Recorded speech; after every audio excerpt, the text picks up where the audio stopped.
So on a few occasions in the past, I've done a couple of semi-reviews of this bike. This is a 2010 Honda ST1300. And I think I did a review on 1,000 miles and 8,000 miles.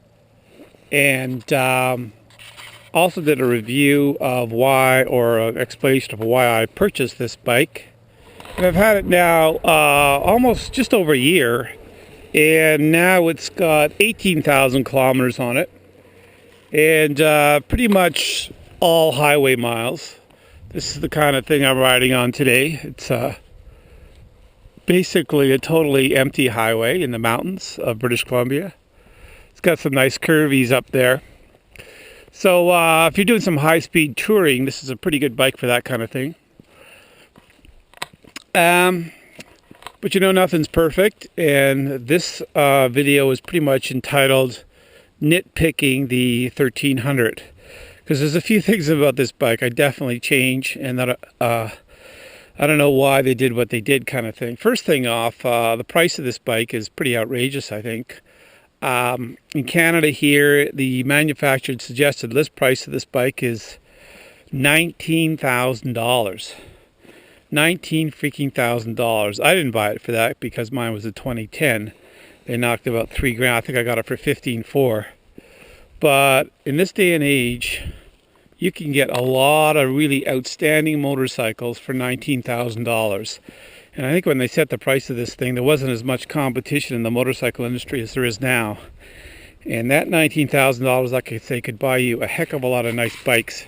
I mean, you can get a Kawasaki ZX14R for the kind of, you can get a couple of pretty good 1.5 sport bikes, super sports. And not to say this is a bad bike or may not be worth it, but there's just so much competition out there. And for $19,000, I would want cruise control, I would want heated grips, I would want a little bit more than what this bike offers as far as comforts and that kind of thing. To me, this was a bike that should be priced at about $16,000. I mean, it's an awesome motorcycle for what its purpose is, but there's just so much competition out there at $19,000 that I don't know if anybody ever pays that much. But I think Honda, all the R&D has been done on this bike long ago. It's they haven't updated too much or anything, so they haven't put a lot of money into it. So it can't be too expensive to make this bike now with all the systems in place for it. Okay, well, let's start the serious nitpicking on this bike, and we'll start from, I don't know, maybe we'll start from the front. And this is how nitpicking I'm going to get. This here is a plastic cover that you have to access and take off to get to the oil filler cap. And this is a bitch to put off and on. It's just a pain in the freaking ass. You have to take this little panel off and then fiddle around with this thing. It doesn't, you have to squeeze it between here. Anyway, nothing should be that hard. So I know it's a nitpick, but that's the kind of thing that drives me nuts. Why do they design things so stupidly? So this little plastic cover is a pain in the ass to put off and on when you're topping off your oil, which I have had to do on this bike a few times. Next, let's look at this display. And let's turn it on a second here. It's actually this display here that everybody complains about because it's kind of hard to see. And if everybody's complaining about it over the years, this is about 13 years this bike has been in production. Why don't they just change it? Why don't they just go black on gray like everybody else? I mean, seriously, how hard would it be to change? It's not terrible to look at, but I mean, you can always read it, but it's difficult to read sometimes. That's the thing. And if it's difficult to do, just change it so people don't complain about it, and it makes it a little easier for the rider.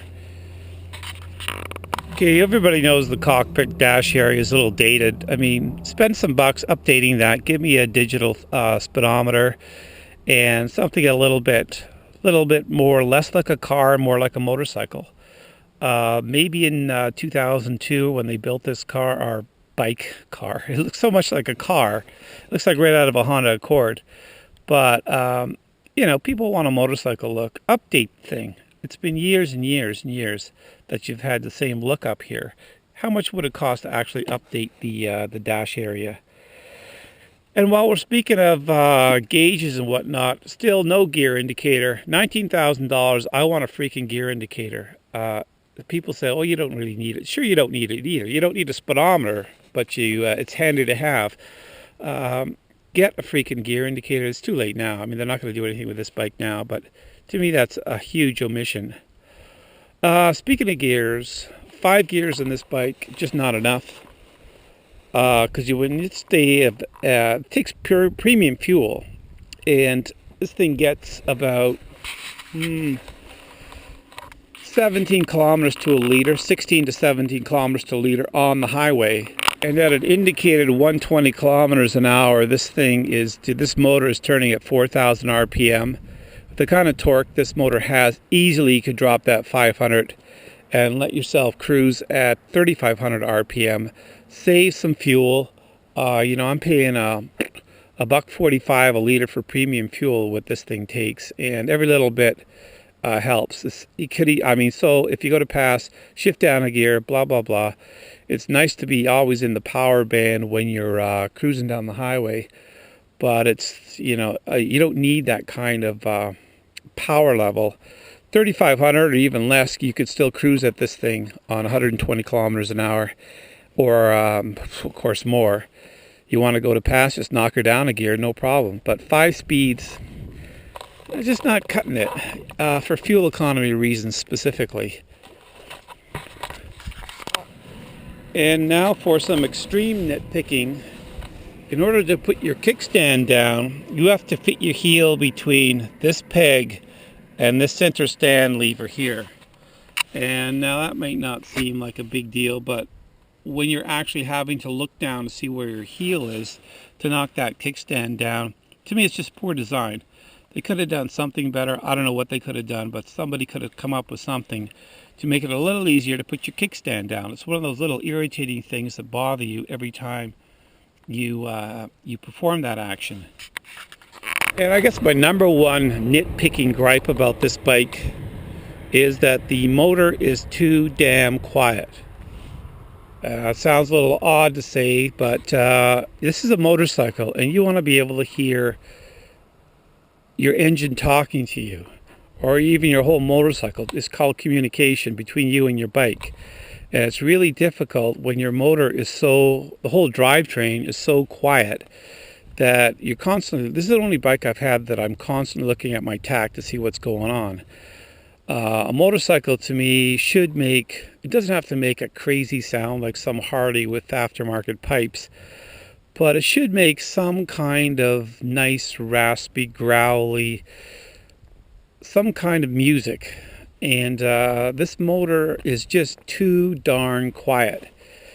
It has sort of a low frequency kind of rumble going on, but you really have to listen for it. And it really doesn't tell you because it's got that same rumble almost regardless of any RPM.